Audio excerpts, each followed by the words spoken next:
Passons maintenant à la présentation de ce qu'on appelle les architectures des réseaux. Toujours le même principe, peu importe la taille des réseaux, peu importe la topologie, peu importe le mode de connexion, peu importe la stratégie de connexion. Dans les architectures réseau, nous avons trois grandes catégories de réseaux en matière d'architecture. On parle d'un réseau poste à poste ou peer-to-peer, d'un réseau client-serveur et d'un réseau 3 tiers. Le premier qu'on appelle réseau poste à poste. Quand on dit poste à poste, ça veut dire égalité. Ça veut dire que tous les ordinateurs ont le même rôle dans un réseau donné. Donc chaque ordinateur possède ses dossiers, ses fichiers, etc. Il est responsable de ces informations. Si un ordinateur veut récupérer une information qui se trouve au niveau d'un autre, il va le consulter et lui demander cette information afin de la récupérer de l'autre côté. C'est-à-dire, poste à poste, ça veut dire que tous les ordinateurs, toutes les machines sont à égalité. D'accord? Et toujours, pour rappeler le principe et la définition d'un réseau informatique, les 4 machines sont des équipements de communication et l'équipement étoile qui se trouve au milieu, c'est un équipement d'interconnexion. Donc dans un réseau poste à poste, vous avez tout le monde qui a le même roi, il n'y a pas de chef par rapport à un autre et que chacun est responsable de ses données. Vous avez besoin de quelque chose, vous allez voir l'ordinateur, il va vous le donner. Ça, c'est du poste à poste. L'avantage, c'est qu'il est robuste. Si une machine tombe en panne, les autres peuvent continuer à fonctionner sans qu'il y ait de problème. Certes, les informations de cette machine-là, on ne peut pas en avoir accès, mais le réseau continue à fonctionner sans qu'il y ait de problème. L'inconvénient, c'est la sécurité et l'administration des biens. Pour pouvoir sécuriser le réseau, pour pouvoir sécuriser les données et administrer ce réseau-là, il est très difficile. Imaginez, si vous avez 1 million de machines qui sont connectées en poste à poste, donc les données se trouvent sur 1 million de machines, donc il faut sécuriser 1 million de machines, il faut administrer 1 million de machines. C'est une tâche très très difficile à faire. C'est pour cela que les gens proposent, quand vous avez une très grande entreprise, on utilise généralement ce qu'on appelle le client-serveur. Alors le client-serveur, c'est que vous avez un équipement central qu'on appelle serveur et vous avez des autres machines qu'on appelle clients. Le serveur, c'est comme celui-là, cet homme-là, il permet de servir les autres machines.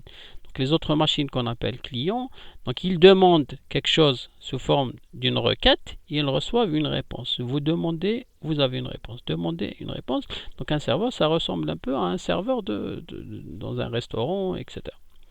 Maintenant, l'erreur qu'il ne faut pas commettre. Si vous êtes informaticien, vous êtes dans la télécommunication, vous êtes dans tout ce qui est domaine d'informatique et télécommunication, quand on dit serveur tout court, ça ne veut rien dire.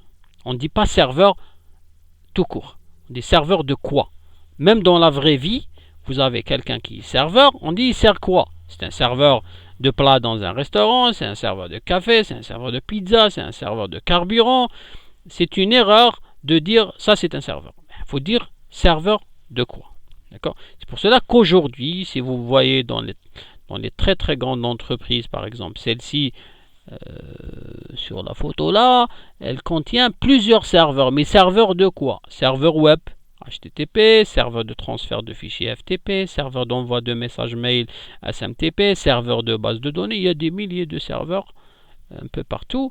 Donc quand on dit serveur, il faut savoir dire ce que ça veut dire serveur.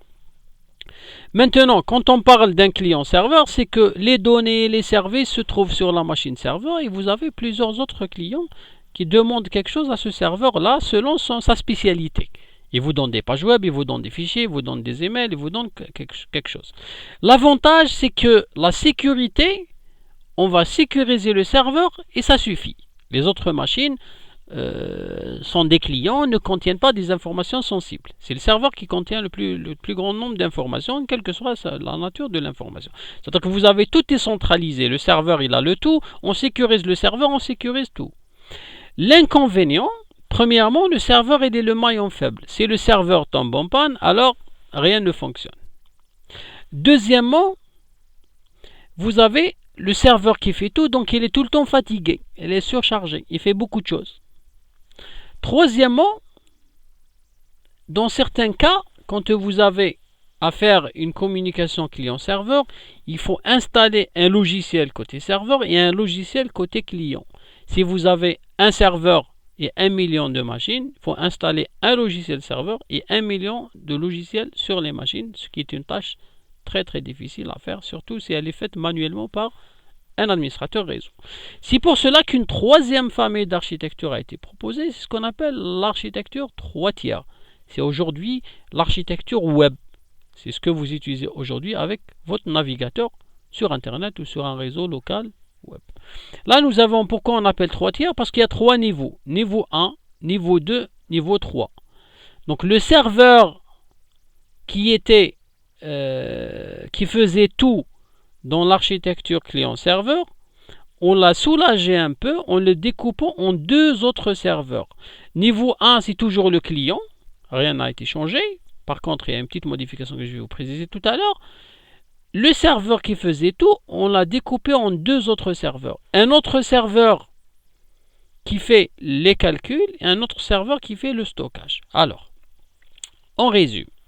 Nous avons le niveau 1 qui est le client. Le client, toujours, il demande quelque chose. Le client, c'est quoi dans une architecture 3 tiers? C'est votre navigateur. Chrome, Firefox, Internet Explorer, Opera, etc. Donc, le client, c'est le navigateur. Le serveur qui est dans une architecture client-serveur qui était une seule machine est devenu 2 machines. La machine niveau 2 qui fait les calculs, elle fait que calculer tout le temps. Et la machine niveau 3 qu'on appelle un serveur de données ou un serveur de base de données qui fait le stockage. Regardez par exemple les personnes là ici sont en train de ranger des équipements dans des étagères, etc. Donc il fait le stockage.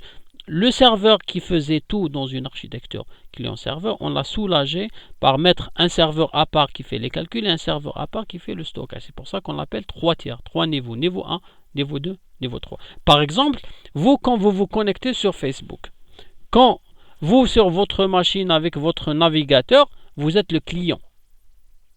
Quand vous saisissez votre nom d'utilisateur, par exemple Léo, mot de passe Léo 2020, ces données seront envoyées au serveur niveau 2, qu'on appelle un serveur d'application ou un serveur web. Celui-là, il va récupérer l'utilisateur Léo avec le mot de passe Léo 2020, il va demander au niveau 3, qui est serveur de base de données, il va lui dire, s'il te plaît, va vérifier dans tes étagères, est-ce que vraiment il existe un compte Facebook avec nom d'utilisateur Léo et mot de passe Léon 2020. S'il dit oui, le serveur d'application, il vous ouvre la page. S'il dit non, le serveur d'application ou le serveur web, il va vous dire erreur de mot de passe d'utilisateur ou cet utilisateur n'existe pas. Voilà, ça, c'est un exemple réel. Donc, la communication entre vous, votre navigateur et le serveur web ou le serveur de base de... la communication entre votre navigateur, vous, en tant que client, et le serveur web ou le serveur d'application se fait par un protocole, un langage qu'on appelle HTTP. Et la communication entre le serveur web ou le serveur d'application ou le serveur de niveau 2, vous pouvez l'appeler comme vous voulez, et le serveur de données ou le serveur de base de données ou le serveur de niveau 3 se fait par un langage qu'on appelle un langage SQL. Voilà donc un exemple détaillé de comment ça marche quand vous vous connectez à votre compte Facebook sur une architecture 3D. Donc aujourd'hui, toutes les architectures web sont des architectures 3 tiers, 3 niveaux, client, serveur d'application et serveur de base de données. Là, l'avantage par rapport aux autres, premièrement, le serveur déjà il est plus à l'aise parce qu'au lieu d'avoir un seul serveur, nous en avons 2 pour calculer, pour stockage. Deuxièmement, le client est léger. Pourquoi le client est léger? Rappelez-vous, dans une architecture client-serveur, je vous ai dit que qu'il faut avoir une installation du logiciel client et serveur. Si vous avez 1 million de clients, il faut installer 1 million de logiciels clients. Par contre, dans une architecture 3 tiers, le client il est déjà installé sur vos machines, sur vos smartphones, sur vos tablettes. Vous avez tous par défaut dans votre système d'exploitation Windows, Linux, Mac, iOS, Android, etc. Vous avez déjà ces navigateurs-là qui sont déjà installés, donc il n'y a pas besoin de faire l'installation. Vous travaillez sur les serveurs et le reste il est automatiquement existant, c'est les machines clients. Voilà donc par rapport à l'architecture des réseaux informatiques. Récapitulatif. Nous avons commencé par étudier le besoin de communication, voir l'intérêt d'un système de communication dans tous les domaines militaires, industriels, médical, entreprises, Internet, etc. Je vous ai donné la définition d'un réseau de communication, équipement d'interconnexion et équipement de communication et support de communication. On a étudié la taille des réseaux, donc PAN, LAN, MAN, WAN et GAN. On a parlé de la topologie. En mode diffusion, nous avons bus, anneau, satellite, Wi-Fi, etc. Par point à point, nous avons l'étoile, le maillage régulier, ainsi de suite. Après les topologies, nous avons étudié les modes de connexion, le mode connecté, le mode non connecté. Nous avons étudié les stratégies de connexion, la commutation de circuits, la commutation de messages, la commutation de paquets, la commutation de cellules. Et à la fin, nous avons donc exposé l'architecture des réseaux. Nous avons vu les réseaux poste à poste ou peer-to-peer, les réseaux client-serveur et les réseaux 3 tiers. Voilà, donc c'est par rapport à la première partie de notre cours. C'est le premier chapitre, la première partie qui permet donc de définir de manière générale les notions de base des réseaux de communication de manière générale. Vous allez voir par la suite donc que déjà, les réseaux, on peut les classer physiquement, c'est-à-dire point de vue matériel, tout ce qui est câblage, carte réseau, équipement d'interconnexion, équipement de communication, machine, switch, routeur, etc. Puis la topologie physique, bus, anneau, physiquement, point de vue matériel, on retrouve tout ça. Mais point de vue logique, c'est-à-dire logique, c'est-à-dire qu'un truc qu'on ne peut pas toucher, abstrait, nous avons les architectures peer-to-peer, client-serveur, le mode, les stratégies, les protocoles, etc. Donc ça, c'est la couche logicielle d'un réseau informatique. Ça, c'est la couche matérielle d'un réseau informatique. Ça, c'est le hard, ça, c'est le soft. De manière générale. Donc, une vue globale de ce qu'on vient de voir dans la partie réseau informatique. Donc, par la suite, nous allons évoquer un problème qui est très sérieux, qui a été posé à l'époque, qui est donc un problème de réseau propriétaire. Parce qu'il faut savoir qu'aujourd'hui, on est arrivé à avoir tous les équipements qui peuvent communiquer entre eux, que ce soit une voiture avec un smartphone, un capteur avec un robot, un smartphone avec un four micro-ondes, donc un être humain doté de capteurs interconnectés avec un serveur, etc. Pourquoi? Parce qu'il y a eu une certaine standardisation des réseaux de communication. Mais avant, chaque constructeur, il avait développé sa propre solution réseau. Il y avait IBM, il avait sa solution réseau SNA, DEC, DECnet. C'est-à-dire chaque entreprise propose son propre réseau informatique. Ils vous disent, si vous voulez que votre machine peut communiquer avec ma machine, il faut avoir un réseau SNA. C'est-à-dire, on n'avait pas la possibilité d'avoir des réseaux qui sont formés d'équipements différents, d'architectures différentes, de logiciels différents, etc. Chaque entreprise avait proposé sa propre solution réseau, ce qui a permis d'avoir des réseaux comme ça. Des réseaux comme ça qui sont séparés.